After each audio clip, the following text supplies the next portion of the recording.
Hello and welcome to Fidelity Connects. I'm Pamela Ritchie. The Fed minutes, of course, are out and policymakers are ready to hold rates steady until further improvement on inflation and the debt ceiling. Some of the comments that we heard even prior to the minutes. We saw U.S. Treasury yields slightly dip on the news on the minutes. Our next guest is calling this broadly an extraordinarily attractive moment compared to the historical yields that we have seen. So what are today's markets signaling for bond investors? And how is our next guest navigating the fixed income landscape as it is quickly moving at this moment? Joining us today to unpack his views on today's fixed income markets is institutional portfolio manager, Beau Coash. Hi, Beau. A delight to see you. How are you? Hi, Pamela. Always great to be on with you. You always bring up really good topics that our clients are always asking us about. So it's really good to talk. Well, it's so kind of you. We don't have to look very far. They're all around us, and you are sitting in the midst of it all. So we're looking forward to asking you some questions. Let's begin a little bit with what seems like an awful lot of news, maybe even chaos, but underlying sort of it seems like a bond or a fixed income, even treasury market. Would you call it a restructuring or signaling of a restructuring? There's some sort of bold moves being suggested at this point. Tell us what we need to tune out and pay attention to. It's a great point. We're finally at a place where treasury yields are very attractive, we think. We haven't been this cheap in the US, 4.5%, 10-year. We haven't been around this cheap since 2006. We were getting close to five a couple of times, but back in 2006, the Treasury 10-year yield traded about low fives to high fours a lot of time and kind of muddled around 4.5.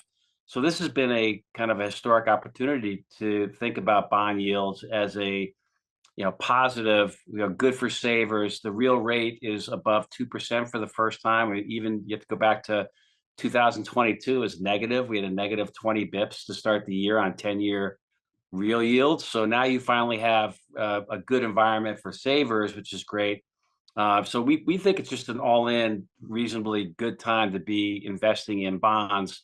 And yes, there is a lot of subterfuge and items being tossed around with in terms of new potential policies. We view this as a very prepared 2.0 version of what we got, several years, a few years ago with the first round of our new president, and now a more organized and items that they call flooding the zone. So lots of ideas being thrown out to the marketplace for evaluation, and market commentators can speak to them and bat them around, and maybe some of them take hold, some of them probably don't. I mean, you remember the let's buy Greenland as an example. We felt it Or was a let's bit close to the home turf. right. Yes. Let's go back on the gold standard. I mean, I think if the 2.0 president wants to be the best president ever, we have to have probably a cheaper dollar. And I think some of those items that you're kind of talking about, some of these bold moves of going back on gold standard and some of these other topics are trying to get the dollar or jawboning the dollar, hopefully lower, to be able to have better chance in our export markets. But to be So can I fair, just okay, so carry on. Sorry, carry on.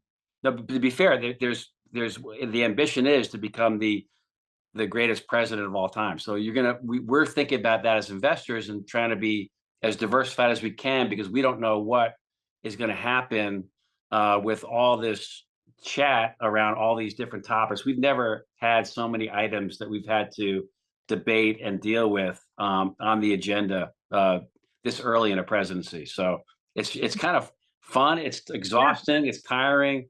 It's crazy at times. It's chaotic at times. But I think welcome to the next 4 years. Would you say this is the most interesting time in capital markets you've ever seen? Oh, there's been more interesting times in terms of ability to make money for clients. I think now we've got just a very cheap carry, cheap yield, but the risk opportunities aren't very exciting. So we've got a marketplace that's not really taking the bait of all this volatility, or at least this jawboning volatility we've seen. Treasuries are still up and down a little bit. It's flattened out a little bit in terms of volatility. but the spread markets have been pretty sanguine and there's still a lot of demand for spread product, even as they are the tightest that we've seen in a very long time. And no matter how you look at them, high grade credit, high yield, levered loans, even private credit, there's demand, CLOs, there's demand for all these asset classes that is outstripping supply. And that when you get that, you get a very strong, response and tight spreads. And so if you look at the spread market, it's not telling you that we've got any problems anywhere near the horizon right now. That is So I think fascinating. that's the big takeaways. Spreads are usually the canary in the coal mine. When you see spreads going wider and you don't see news, there's some kind of problem that's out there somewhere that nobody really, a few people might know about it, but not everyone knows about it. Right, and there's a worry there, whereas in this case, they're tighter, and so things are, in theory, kind of steady as she goes. Sanguine, sanguine. Sanguine, sanguine, Yeah. and as a diversifier to those that are holding equity within their portfolios, and there's a 60/40 to discuss, tell us the play, because we are hearing a lot about private credit, actually, tons about it, right now, and there's lots of reasons why it's become something du jour. Maybe over-regulation of banks has caused private credit markets to go pretty straight up. But for those that are wondering, like, why not buy private credit rather than bonds to put in your 60 in their 40 part of your portfolio? What's your answer to that?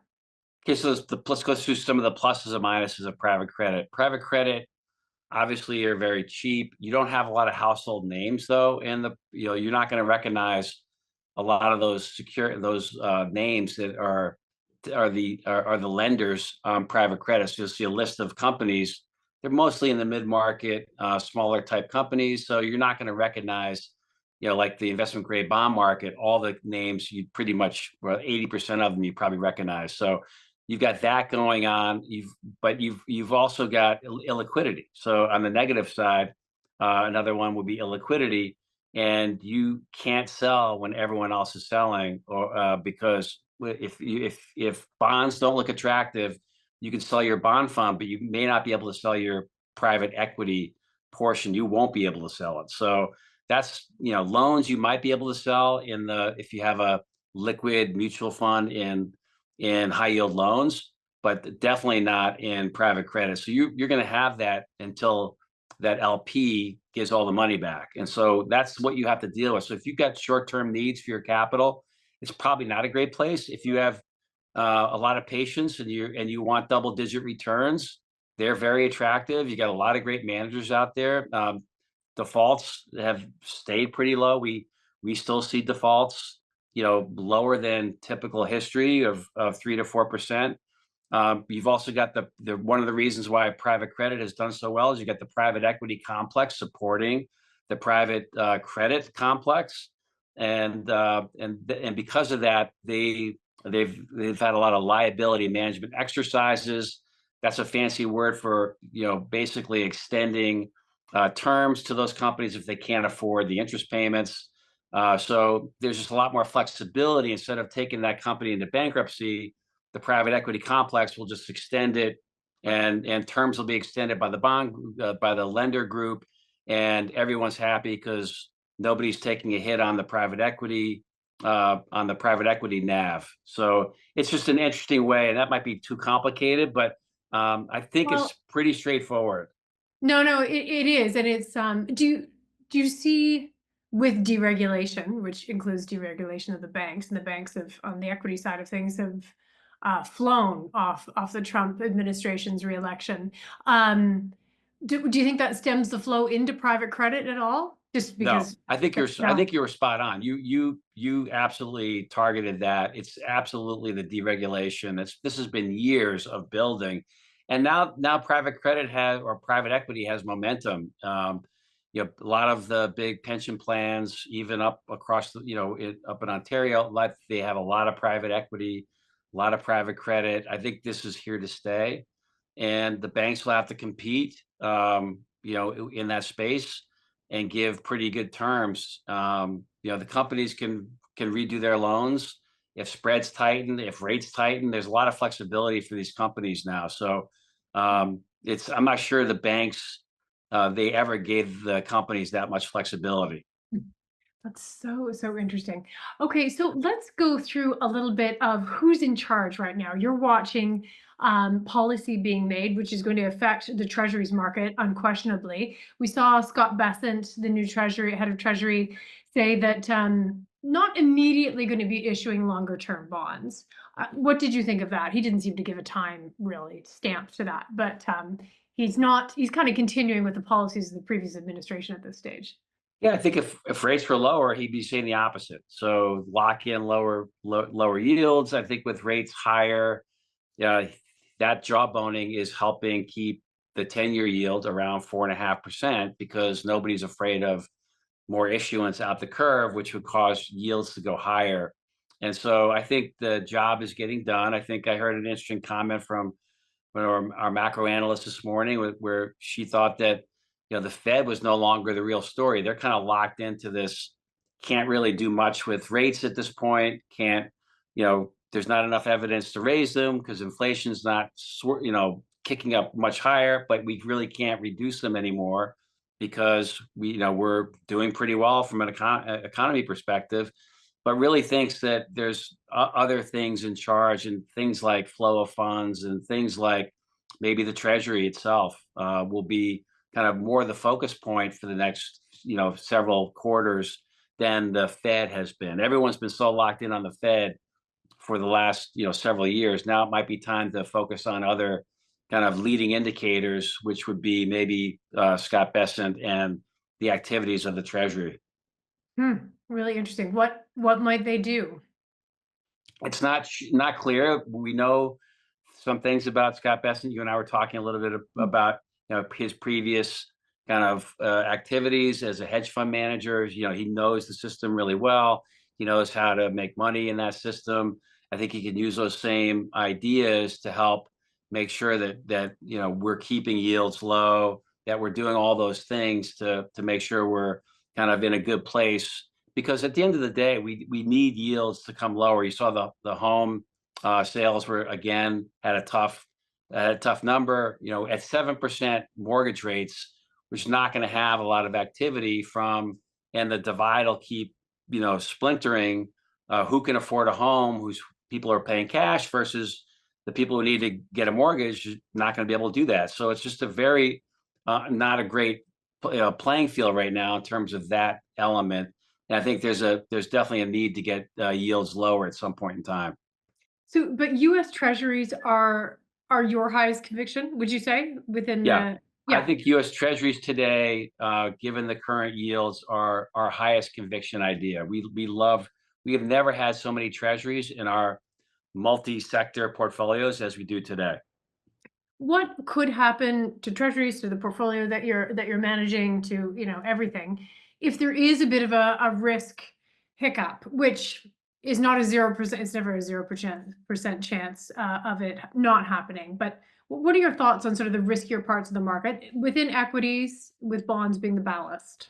So it depends what risk you're talking about. So if it's a risk of inflation, then we would be hurt by having so many Treasuries, right? So if we have inflation kick up again, I think we would have negative potentially, even though we're starting at very high yields, we could get back to low single digit returns, maybe even depending on how hot inflation got, you could get even potentially negative return. It would have to go pretty high inflation to get to that scenario again, like we had back in 22.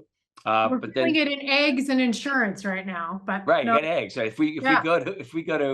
if we have the same scenario that we had back then, and everything melts up, that's that's not likely though, unless there's you know some unknown thing that happens, right? That we have another disaster like we had with COVID, or some other type of bird flu becomes worse than people think. Who knows? But I think if risks come off, if the risk market blows up and we have equities fall down, if spreads widen, we'll be in really good shape to take advantage of that event whenever that happens. And we've done this several times over the last several years. With starting a great financial crisis, we had very low amounts of risk assets, high amount of treasuries.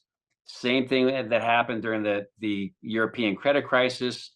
Same thing that happened when we had the Fed misstep in 2018 and then COVID. So we had several opportunities, even in 15 and 16, when we had China slow down, energy crisis. We were ready to take on more risk assets because we had typically right before you have a blow up, you have very tight spreads. So you relative value players like us will sell those spread product down and have lots of treasuries, which will then go up in those risk environments, and then we'll take those proceeds and buy the risk assets.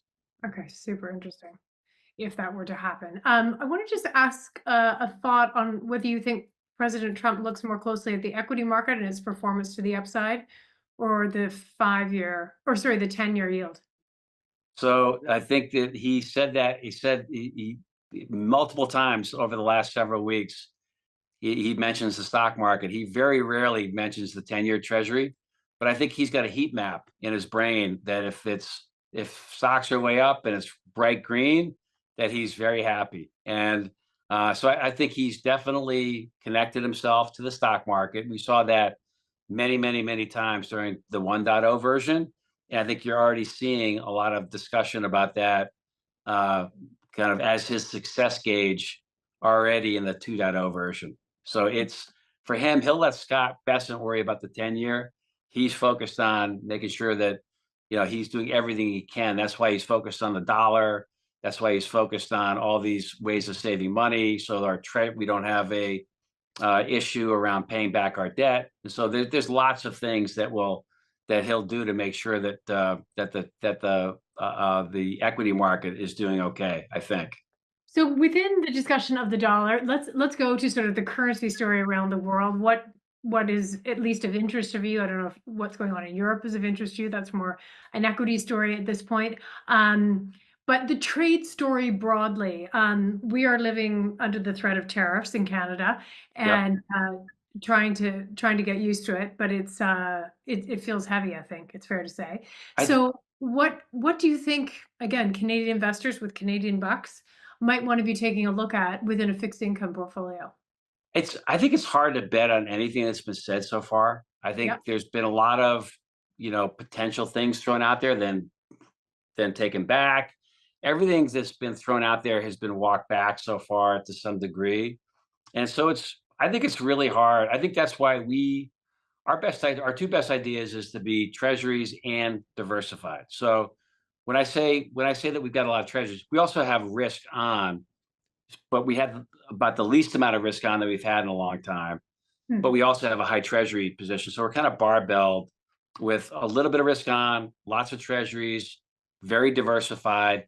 I think that's how you want to start maybe this kind of market when you don't really know. There's no policies yet. Everything is a discussion, a negotiation that's being done through sound bites and testing the market. And I think this is kind of what we're going to see for the initial part of this administration until things actually get cooked. And nothing's really cooked yet. Everything's kind of, do we need a little bit more, basil in that, or a little more of this, a little more of that? I think it's really just trying to.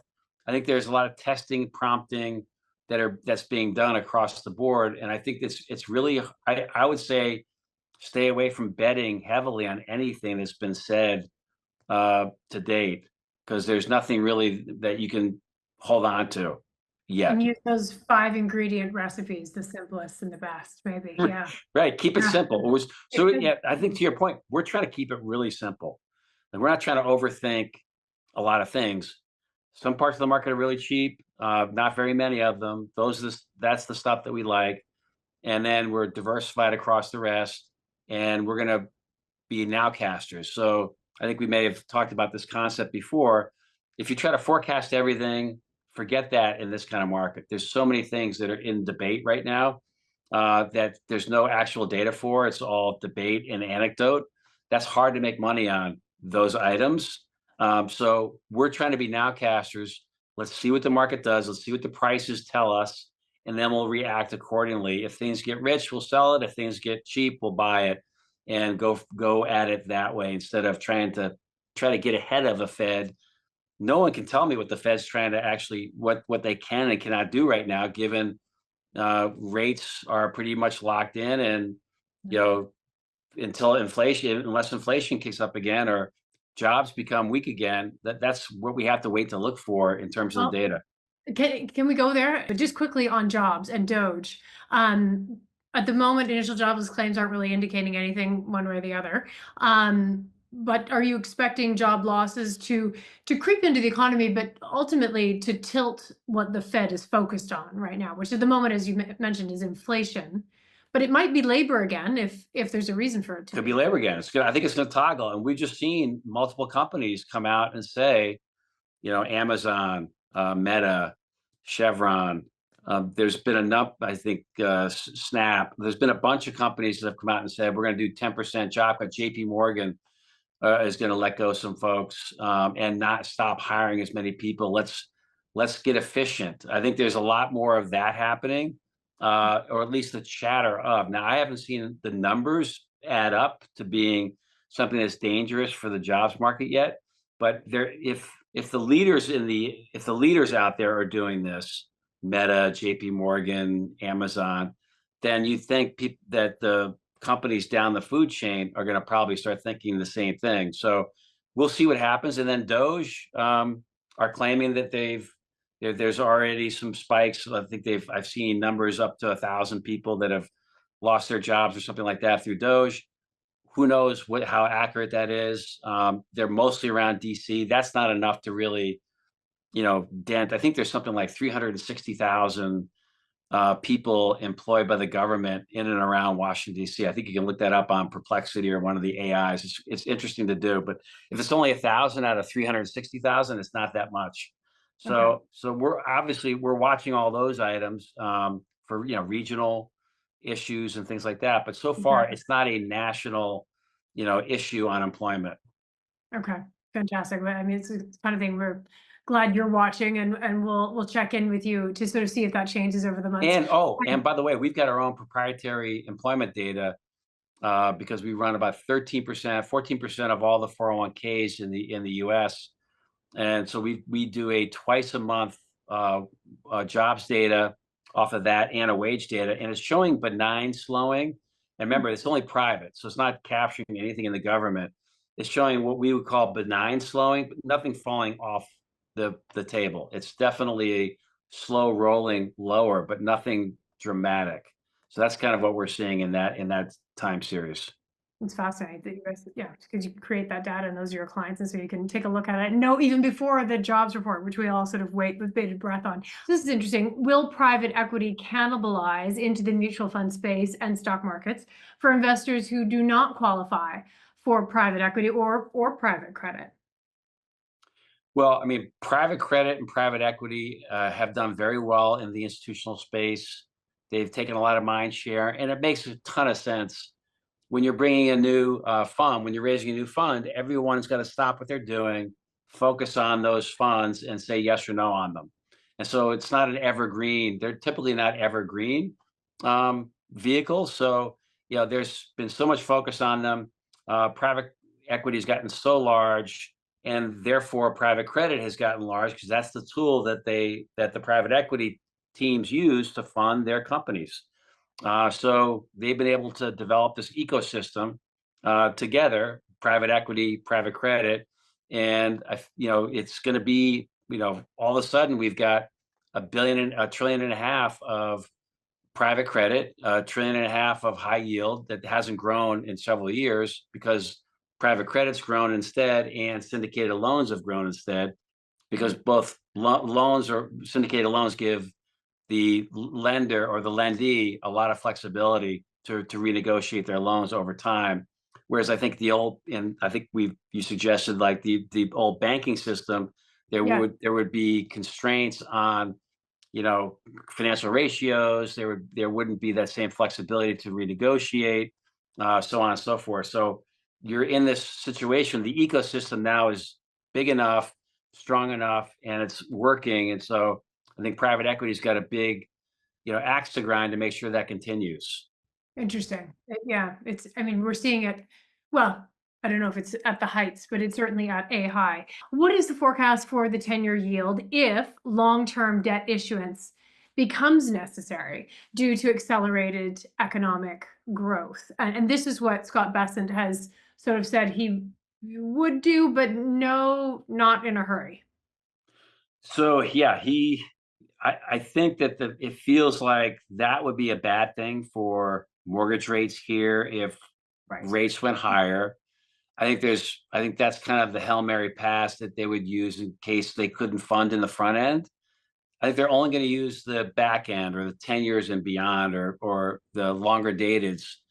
They'll up that they'll up that amount of funding if only if they can't get shorter dated funding.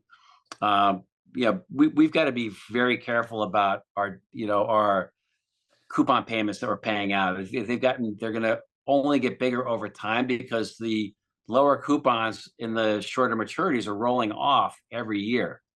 And so it's leaving with the higher maturities that we're putting on now. So at some point in time, that equation catches up to you, and then all of a sudden you've got much larger coupon payments, and that's going to be a problem on the budget, absolutely, at some point in time over the next few years if something doesn't happen sooner. So give us the case right now for an investor watching all of this fog, a little bit of chaos. I think you said flooding the zone, lots of different terms for an awful lot of moving parts. What is the case for bonds at this moment? Keep it simple. Just, if you want to buy treasuries on your own, we think that's a good asset class. Be careful on credit. We've never been tighter on credit. Um, we think high yield is fine. Short dated high yield is fine because bankruptcies are still very low relative to history. So there's parts of the market that are still fine to buy. Others that we would probably say stay away. Long credit would be a tough place to buy, although most long credit buyers are professional buyers like insurance companies and pension plans. So, they know what they're doing and they have to, they need those long rates, those higher rates to basically diffuse their liabilities. So they know what they're doing, but they can get hurt. Those bonds can trade off significantly if spreads go wider and rates go wider. So we would just be more cautious on it for retail / investors. So those are some of the things. So take the easy trade right now would be kind of the treasuries. If you're fixed income only thinking about fixed income, it's anywhere from the intermediate to a generic bond fund that has flexibility because we're going to take advantage of that opportunity when it strikes. And we think that, we can't tell you when that's going to happen or what that situation is going to be. We just don't know yet. We haven't been able to call any one of them. Great financial crisis, COVID.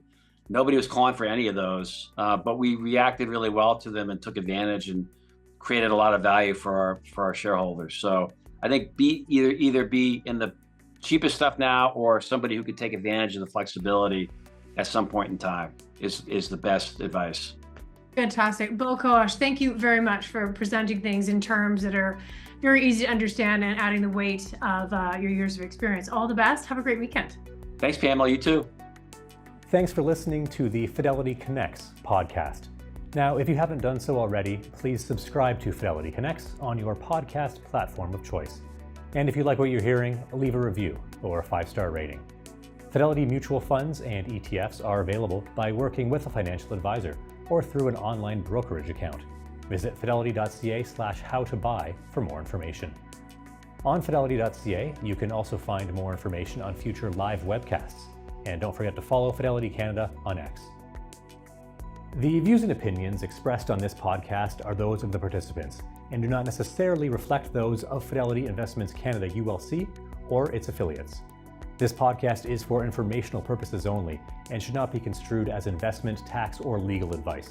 It is not an offer to sell or buy, or an endorsement, recommendation, or sponsorship of any entity or security cited. Read a fund's prospectus before investing. Funds are not guaranteed. Their values change frequently, and past performance may not be repeated. Fees, expenses, and commissions are all associated with fund investments. Thanks for tuning in. We'll see you next time.